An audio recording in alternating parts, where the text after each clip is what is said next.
భూపాలపల్లి జరిగినటువంటి సింగరేణి గుర్తింపు ఎన్నికల్లో బ్రహ్మాండంగా కార్మికులు పాల్గొన్నారు. మంచి సమాధానం ఇవ్వడానికి కూడా సిద్ధంగా ఉన్నారు. కార్మికులలో కూడా సింగరేణిలో పోల్చుకుంటే భూపాలపల్లిలో హైయెస్ట్ గా కూడా ఓట్లు వచ్చే అవకాశం ఉంటుంది. భూపాలపల్లిలో ఉన్న ఓట్ల సంఖ్య మొత్తం 574. అటువంటి ఓట్లలో కూడా 4000 ఓట్లకు ఐఎన్టీసీ అలా ఆకారమై ఉన్నది. కాబట్టి కార్మికులు కూడా పూర్తి కృషితోటి గతంలో కాంగ్రెస్ పార్టీ ఐఎన్టీసీ గెలిచినప్పుడు కాంగ్రెస్ ప్రభుత్వం ఉన్నప్పుడు కార్మికులకు ఏదైతే మేలు జరిగిందో అవన్నీ ఇప్పుడు గుర్తు చేసుకొని కార్మికులు మొత్తం మారిపోయారు. ఇక ఐఎన్టీసీ తప్ప వేరే లేదనుకొని ఐఎన్టీసీ గెలిచినప్పుడు కార్మికులకు చాలా మేలు జరిగింది. కాబట్టి వేరే సంఘాలు గెలిచినప్పుడు సింగరేణి పూర్తిగా ప్రైవేట్ పరం చేస్తారు. కాబట్టి ప్రైవేట్ కార్మికుల సంఖ్య 33,000 మందికి అయింది. సింగరేణి కార్మికుల సంఖ్య 39,000 అయింది. అంటే 2-3 తరగొచ్చు, ఇవి పెరగచ్చు. అప్పుడు ప్రైవేట్ కార్మికులు చెప్పాలి, సింగరేణి కార్మికులు పనిచేయాలి. అటువంటిది కాకుండా ఎంతమంది అయితే ఇప్పటికీ ప్రైవేట్ కార్మికులు ఉన్నారో వాళ్ళని కూడా పర్మనెంట్ చేయడానికి నాకు రేవంత్ రెడ్డి గారు మాట ఇచ్చారు. అదేవిధంగా వాళ్ళు కూడా పర్మనెంట్ అవుతారు. మేము ఇప్పుడు భూపాలపల్లిలో గెలిచినటువంటి సింగరేణి గుర్తింపు ఎన్నికల్లో ఐఎన్టీసీ విజయకేతనం మోగిస్తుంది. కార్మికులు పూర్తిగా మార్పు కోరుకున్నారు. మార్పు వస్తున్నది కాబట్టి కార్మికులు కోరుకునే మార్పుల్లో 4 అంశాలు ముఖ్యమైనవి ఉన్నాయి. ఒకటి, కార్మికుడు దిగిపోయిన నాటికైనా కానీ 250 గదుల జాగా ఇచ్చి ఇల్లు నిర్మించుకోవడానికి 20 లక్షల రూపాయల లోన్ వడ్డీ లేకుండా మేనిఫెస్టోలో పెట్టినాం. దానికి ప్రభుత్వం హామీ కూడా ఉన్నది. అదే విధంగా కార్మికుడు నెల మొత్తం ఆర్నిషులు కష్టపడి పనిచేసి జీతానికి వచ్చే వరకు 30,000-40,000 దాకా కట్ అవుతా ఉంది ఇన్కమ్ ట్యాక్స్ కింద. ఆ ఇన్కమ్ ట్యాక్స్ ఇది తీసేయడానికి కూడా వచ్చింది. కాబట్టి తప్పకుండా కార్మికులంతా కాంగ్రెస్ వైపు ఐఎన్టీసీ వైపు చూస్తా ఉన్నారు. అంతేకాకుండా కొత్త బొగ్గు బ్లాకులు తీసి కూడా సింగరేణికి అప్పచెప్పేటువంటి ప్రయత్నాలు ప్రభుత్వం చేస్తున్నది. కాబట్టి సింగరేణిలో కావాల్సింది ఉద్యోగాలు పెరగాలి, ఉద్యోగ భద్రత ఉండాలి, భవిష్యత్తు ఉండాలి, కుటుంబాలు బాగుపడాలి అనేది ఎవరికైనా ఉంది. కాబట్టి సింగరేణి కార్మికులు పూర్తి స్థాయిలో మార్పు కోరుకున్నారు. కాబట్టి కంపల్సరీ విజయకేతనం కార్పొరేట్ లెవెల్లో ఐఎన్టీసీ విజయకేతనం మోగిస్తుందని చెప్తామని. దాదాపుగా మాకు భూపాలపల్లిలో పోటీ అనేది ఏం లేదు. మా వెనకబడి వస్తుంది కాబట్టి ఐఎన్టీసీ ఓన్లీ వాళ్ళు రంగులు చూసుకోవడానికి మాత్రమే పనిచేస్తారు. కానీ కార్మికులతో పనిచేసే వాళ్ళు కాదు. ఇప్పటి వరకు 40% అయింది. ఇంకా 60% కావాలి. తమ ద్వారా అయితేనే ఉంటుంది. అది మనము భూపాలపల్లి దగ్గర ఏఐటీసీ బ్రాంచ్ ఇన్ఛార్జ్ మూటపల్కుల రమేష్ అన్న గారితో ఉన్నాము. అన్న, ఎలా జరుగుతుంది పోలింగ్? ప్రధానమైనటువంటి పక్షాలతో మీ పోటీ ఎలా ఉంది? ఓటింగ్ సరళి చాలా ప్రశాంతంగా కొనసాగుతుంది. సింగరేణిలో 11 డివిజన్లు ఉంటే 11 డివిజన్లో ఏఐటీసీ విజయం వైపు. ఈ సందర్భంగా మీకు సింగరేణి సంస్థ పరిస్థితి చెప్పే ముందు ముఖ్యంగా క్యూనిస్కి నేను ధన్యవాదాలు తెలియజేయాలి. ఎందుకంటే గత కాలపు అవినీతిని, గత కాలపు దోపిడీ ప్రభుత్వాన్ని కూలదోయడంలో క్యూనిస్ది, మల్లన్నది ఒక గొప్ప పాత్ర. అదేవిధంగా ఆ ప్రభుత్వాన్ని దించడం కోసం ఇప్పుడు గద్దెనెక్కినటువంటి కాంగ్రెస్ పార్టీతో కలిసి మేము కమ్యూనిస్ట్ పార్టీగా ఏఐటీసీగా కాంగ్రెస్ పార్టీని గద్దెనెక్కించడంలో, టీఆర్ఎస్ని గద్దెదించడంలో మా పాత్ర మేము పోషించాం. అయితే మా పోరాటం ఇంతటితో ఆగదు. యాజమాన్యం ఏదైతే ఉందో ఈరోజు అది దాని యజమాని కాంగ్రెస్ పార్టీ ఏదైతే ఉందో ఈ కాంగ్రెస్ పార్టీ యాజమాన్యం ఈ రెండు కూడా కార్మికుల్ని, సింగరేణి సంస్థను దోచుకునే స్వభావం కలిగి ఉంది.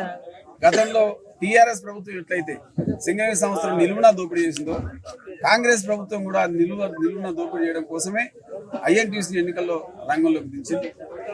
టీపీజీ కేసు గెలిచి కాంగ్రెస్ ప్రభుత్వానికి ఎలా వంతపాడిందో ఐఎన్టీసీ గెలిస్తే కాంగ్రెస్ ప్రభుత్వానికి వంతపాడి ఈ సంస్థ నిర్వీర్యం కావడానికి ఉపయోగపడింది. కాబట్టి సింగరేణి కాలనీస్ వర్కర్స్ అందరూ కూడా ఈరోజు సర్కారు సంఘాలని గెలిపించకూడదని నిర్ణయం తీసుకున్నారు. ఈ నేపథ్యంలో టీపీజీ కేసు పూర్తిగా పతనమైపోవడం వల్ల ఐఎన్టీసీని ఓడించడం కోసం కార్మికులు పక్కన ఇవాళ చాణక్య మిషన్ సర్వే చేసిన దాని ప్రకారం 11 ఏరియాల్లో 10,000 మెజారిటీతో ఐఎన్టీసీ మీద అలాగే భవిష్యత్తులో సింగరేణి రాష్ట్ర ప్రభుత్వ దోపిడీ నుంచి, యాజమాన్యం దోపిడీ నుంచి రక్షించడం కోసం అనేక పోరాటాలు చేయడానికి కూడా సిద్ధపడుతుంది. ఈరోజు పొంగులేటి శ్రీనివాసరెడ్డి గారు 10 కోట్ల రూపాయలు కార్మికులకు పంచి మందు పంచి ఈరోజు ఓడిపోయే పరిస్థితి ఐఎన్టీసీని గట్టెక్కించే ప్రయత్నం చేసినా కార్మికులు తిప్పికొట్టి ఏఐటీసీ వైపు నిలబడి సింగరేణి వ్యాప్తంగా అరుణ పతాకం రేపరేపాలాడే విధంగా వాళ్ళ మద్దతు మాకు తెలియజేస్తూ ఉన్నారు. కాబట్టి సింగరేణి కాలేజ్ వర్కర్స్ యూనియన్ గతకాల పోరాటపు స్ఫూర్తిని కొనసాగిస్తూ గతకాలపు అమరవీరుల యొక్క త్యాగాన్ని నెమరు వేసుకుంటూ ముందుకు పోతాం. సింగరేణి సంస్థకు కొత్త బావులు రావడం కోసం పోరాడతాం. అదేవిధంగా మేము ఇచ్చిన 48 హామీలు ఏవైతున్నాయో సింగరేణి కార్మికులకు అవినీతికి అవకాశం లేని మెడికల్ డిపెండెంట్ ఎంప్లాయ్మెంట్, అలాగే కార్మికుల పిల్లలకు 35 నుంచి 40 సంవత్సరాల వయసు దాకా ఉద్యోగ అవకాశాలు, ప్రతి కార్మికునికి రిటైర్మెంట్ అయ్యే నాటికి 250 గజాల ఇంటి స్థలము, వారికి వడ్డీ లేని రుణము, అలాగే మెరుగైన క్యాడర్ స్కీములు మరియు 48 హామీలు ఏవైతున్నాయో అవన్నీ నెరవేర్చడం కోసం తప్పకుండా కృషి చేస్తాం. కాబట్టి ఏఐటీసీ వెనుక నిలబడ్డ కార్మిక వర్గానికి, అలాగే ఎర్ర జెండాలు ధరించి అరుణ పతాకాలు ధరించి ఎర్ర షర్ట్లు వేసుకొని వాళ్ళ భూపాలపల్లి వ్యాప్తంగా అన్ని పోలింగ్ స్టేషన్ల మధ్య 2000 మంది కార్యకర్తలు ఈరోజు నిలబడి ఎన్నికల్లో ఏఐటీసీ విజయ తీరాల వైపు చేర్చడం కోసం పోరాడుతున్నారు. వాళ్ళందరికీ కూడా బ్రాంచ్ కార్యదర్శిగా ధన్యవాదాలు తెలియజేస్తారు.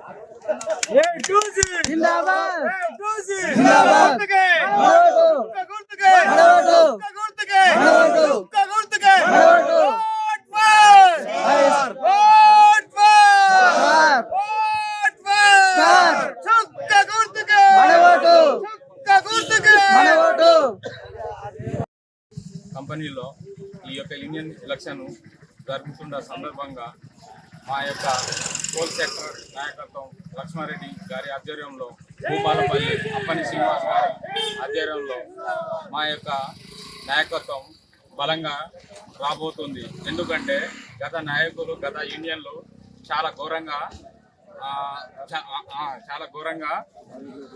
చేయడం జరిగింది. ఒక కంపెనీ కానీ, కంపెనీలో ఉన్న కార్మికులను కానీ ఎటువంటి సహకారాలు కానీ వాళ్ళ తరఫున కానీ ఎట్లాంటి న్యాయము చేయకుండా వాళ్ళ లబ్ధి కోసం, రాజకీయ లబ్ధిల కోసం మాత్రమే పనిచేసిన యూనియన్ నాయకులు ప్లస్ యూనియన్లు అట్లా జరగడం జరిగింది. కావున ఈసారి మా భూపాలపల్లి అప్పని శ్రీనివాస్ గారి నాయకత్వంలో బలంగా ఉండడం జరుగుతుంది. కావున ఈసారి మేము బలంగా వెళుతున్నాము. ఈ యొక్క ఎలక్షన్లో మేము పెట్టబోయేది దీనిలో ట్యాక్స్ రియంబర్స్మెంట్ తెప్పియడం కానీ, 25 లక్షల లోన్లు కానీ, వీటికి సంబంధించింది కానీ కార్మికులు మా పక్షాన నిలబడడానికి సిద్ధంగా ఉన్నారు. కానీ కొంత బయట రాజకీయ పార్టీ తరఫున ఈ యొక్క సింగరేణిలో ఇన్వాల్వ్ ఉండడం కానీ చాలా దుర్మార్గంగా వాళ్ళను, కార్మికులను కానీ వీళ్ళను కానీ బాగా హింసించడం, వాళ్ళ తరపు నుంచి చేయడం జరుగుతుంది.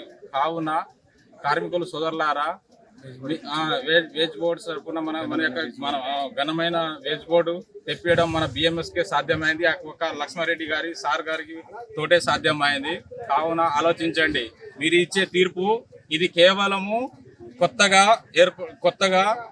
ఉండాలి. ఒక చరిత్ర తిరగ రాయాలి. ఎందుకంటే ఇప్పుడున్న ఈ కంపెనీలో ఉన్న ఎంప్లాయీస్లు అందరూ 80% ఎంప్లాయీస్ దాదాపు యువతలు ఉన్నారు. ఈ యొక్క తీర్పును యువత ఒక కొత్త రకంగా ఇస్తారని మా బిఎంఎస్ తరఫున మేము ఆశిస్తున్నాం.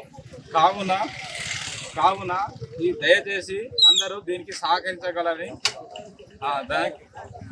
దానికి అందరూ సహకరించి కాడ గుర్తుకు ఓటేసి భారీ మెజార్టీతో గెలిపించారు. కానీ మేమంతా మా బిఎంఎస్ తరఫున కోరడం జరుగుతుంది.